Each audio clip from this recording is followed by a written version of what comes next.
Hey, what's going on, you guys? Happy Wednesday. I think it is. It's Wednesday. Um, so it's been a while since I've done one of these. Usually I just record these particular episodes. But this one I decided to live stream it. Hopefully, I can get to where I need to be. I know I'm live on my Facebook and I'm live on YouTube. I was trying to get my Instagram live feed to pop up. I guess it's not going to pop up. Uh, It's gonna make me put all this stuff in again. Okay, wait.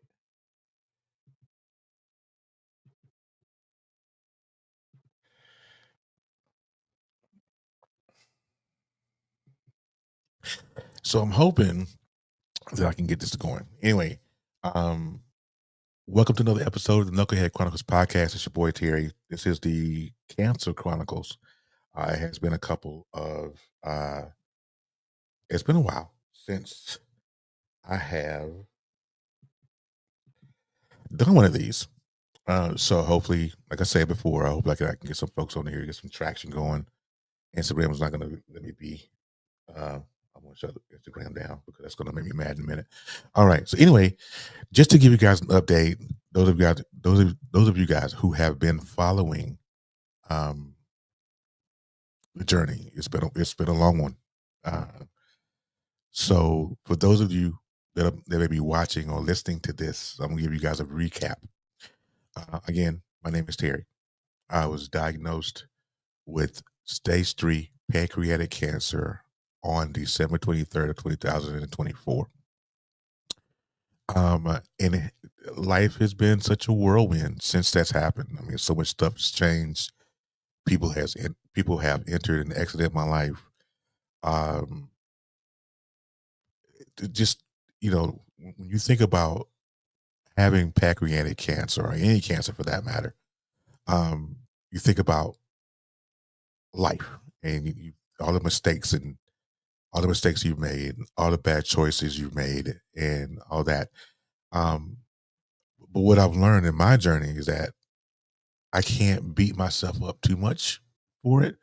Uh, a lot of stuff a lot of the choices and bad decisions that I've made in my life are choices and bad decisions that I've made, and no one I can't.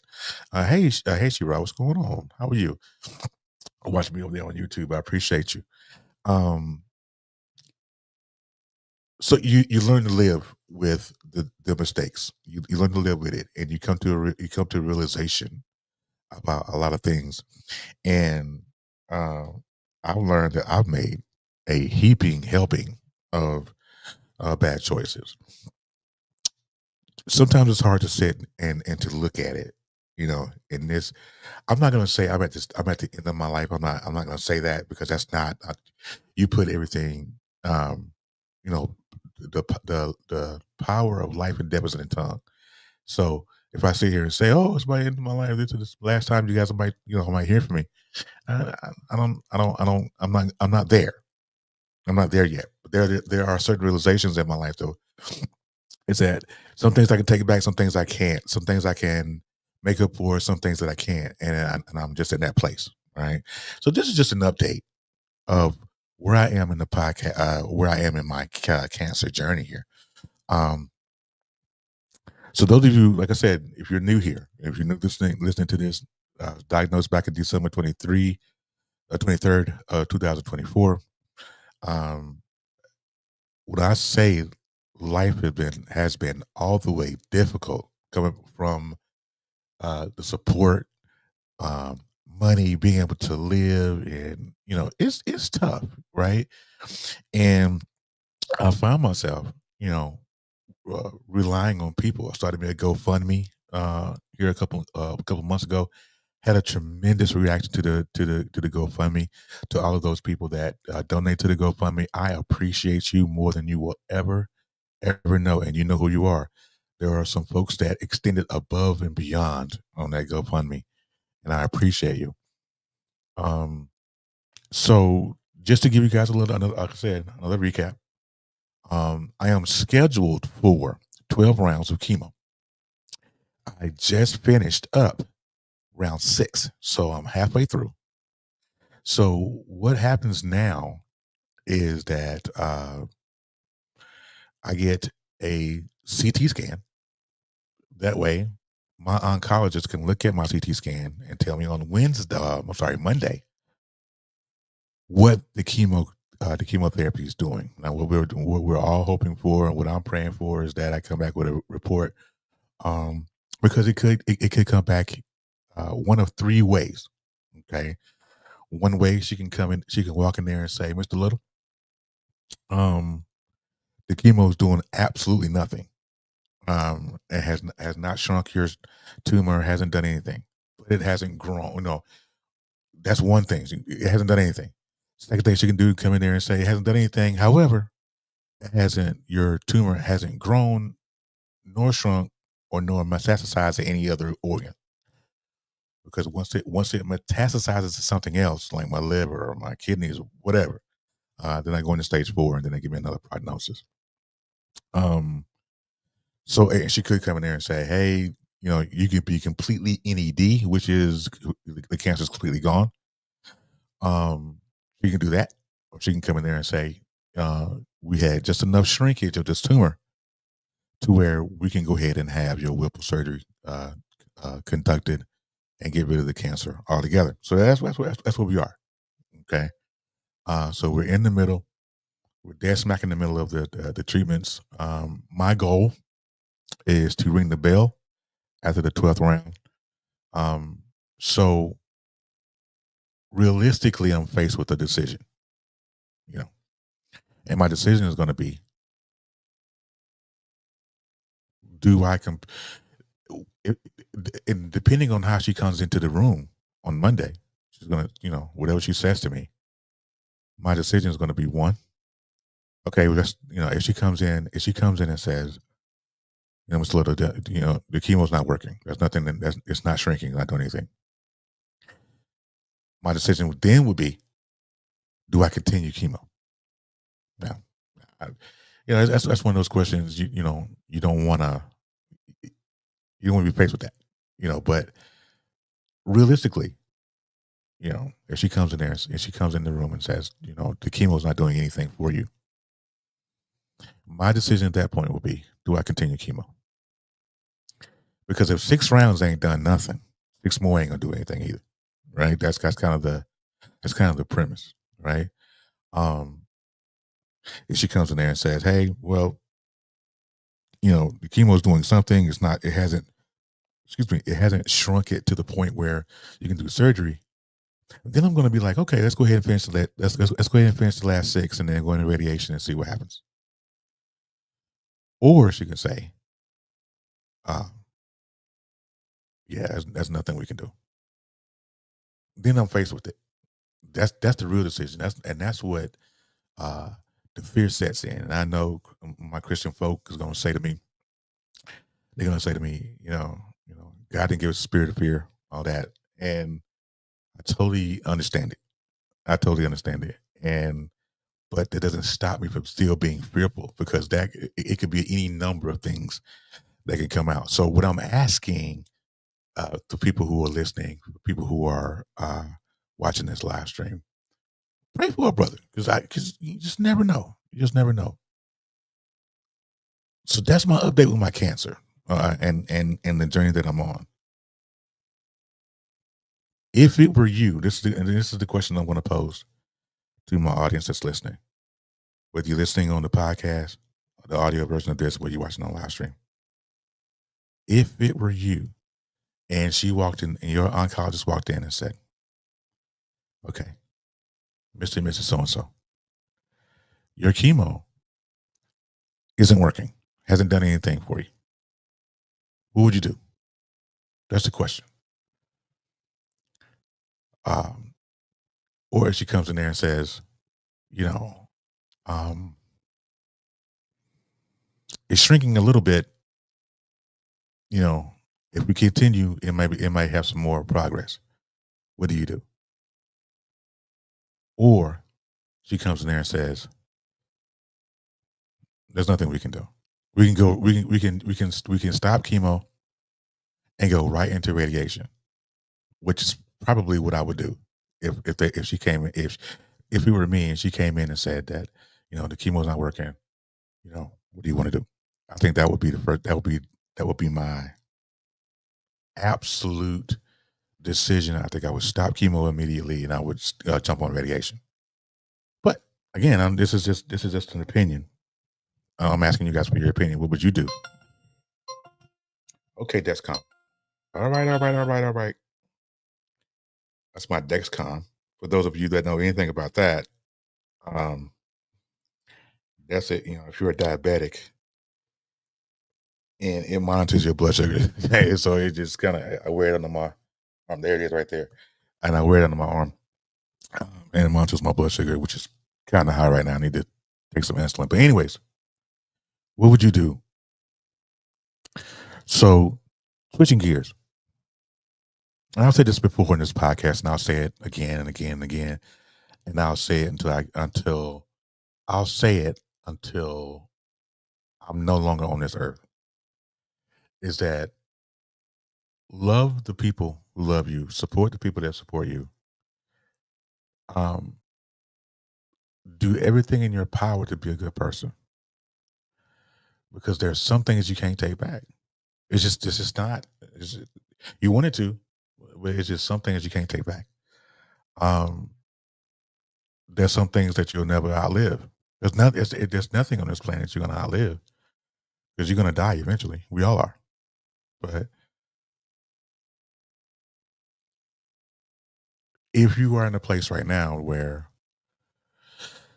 you don't know, stop for a minute, take a breath, you know, um, look in the mirror and change what you can change. Make better decisions, make better choices. Try and not hold grudges. Grudges are bad. I don't know why people, you know. And I used to be the king of grudges. I used to be the king of grudges and petty. And none of that stuff you can take with you. You know what I'm saying? And the only thing you're doing is um, you're letting other people rent space in your head for whatever reason, which doesn't do any good because they don't care. They're living their life, and you're still holding on to something that happened years and years ago, or months ago, or days ago, or whatever. But you have to make a decision to say, "I'm not," because tomorrow, I promise you guys, is not promised to you. If I can be completely transparent in this episode, is that I am scared out of my wit. Um, I don't, because I think about when I put in, like, when I first got diagnosed, and it was like, hey, you need to file for your long term disability. You need to get your social security in order and all that. And these the speed, because you hear in the beginning, you hear, oh, it takes 6 months to a year to get approved for your disability and this and that. Um, Let me tell you how quick they did mine. I applied for Social Security disability on April the 2nd. I was approved. I got an approval letter and an award letter on the 15th of April. That's how fast it was. And then I asked him, you know, I asked one of the agents, and I was like, "Hey," I said, "Why is it so? Why did it happen so quickly?" And he said, "Well, you have a pretty grim diagnosis, you know, so they want to go ahead and get that started." And the speed that it took for them to get everything approved, even though I have to wait, my waiting period or whatever, but at the speed that it took for them to approve me was was crazy. Was crazy. Um, so that, it's little stuff. It's stuff like that. It's like it makes you put life in perspective. Like, man, this is crazy. Like, I can be gone next month.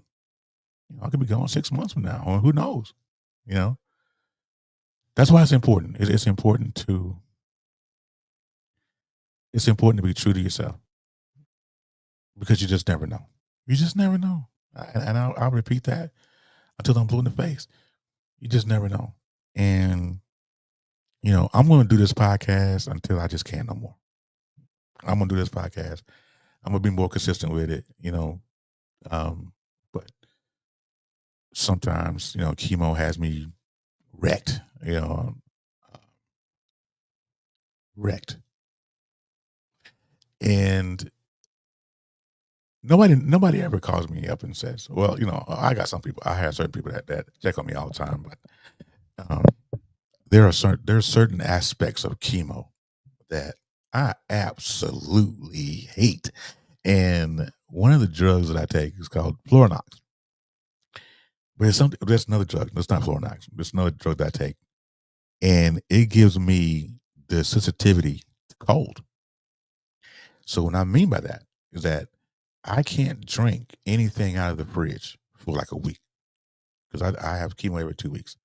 So that the day I get infused for that week, I can't drink anything out of the fridge because it tastes like I'm swallowing razor blades. That's how it. And then to the touch, it's called neuropathy. I think you guys have heard me say this on this podcast, but it's called neuropathy, and it makes your fingers tingle like really really bad. It's like you're somebody busted a 40 ounce or somebody said, and you're picking up the glass shard. That's what it feels like, right? Normally in neuropathy you get it in your fingers and toes, but I just get it in my fingers.